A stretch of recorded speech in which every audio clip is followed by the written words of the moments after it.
Перизат, қандай кітап оқып отырсың? Мен Абай Құнанбайұлының қара сөздерін оқып отырмын. Абай Құнанбайұлы қазақтың ұлы ақыны, ағартушы, композиторы. Ол 1845 жылы Абай облысы Жидебай қыстауында дүниеге келген.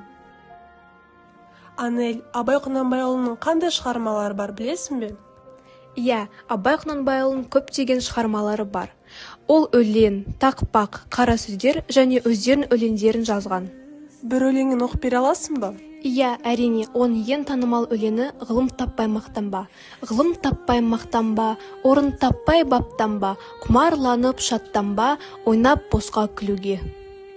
Сонымен қатар, бала Абай ауыл молдасынан бастап Семейдегі медреседе және орыс мектебінде білім алды. Шығыс әдебиетімен қатар орыс батыс классиктерінің еңбектерін оқып, өз заманының озық ой пікірлерін бойына сіңірді. Әкесі Құнанбайдың билік жолындағы қызметі арқасында ел басқару ісін де жақыннан көріп өсті. Жасынан әділдікке құмар, халық тағдырына алаңдаған ол ел ішіндегі әділетсіздікті, надандықты көріп шығармалары арқылы қоғамды өзгертуге ұмтылды. Абайдың ақындық мұрасы қазақ әдебиетінің жаңа дәуірін бастаған қазына.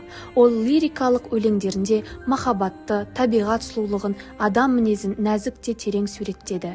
Қыс, жаз, күз, желсіз түнде жарығай сияқты табиғат лирикасы.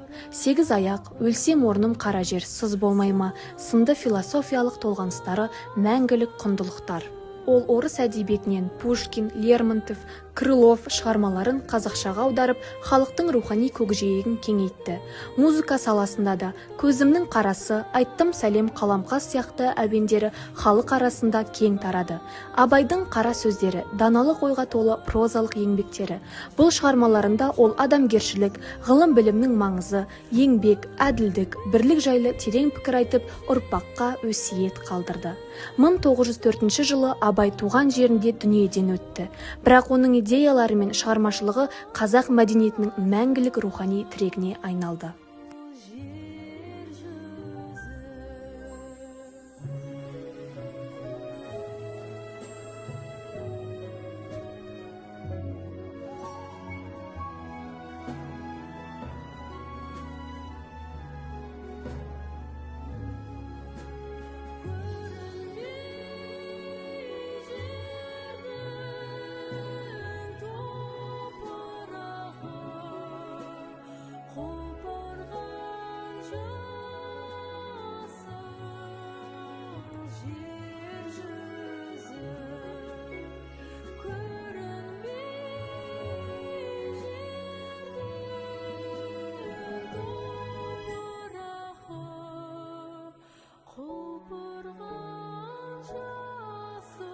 Жүректе қайрат болмаса, ұйықтаған ойды кім түртпек? Ақылға сәуле қонбаса, хайуанша жүріп күнелтпек.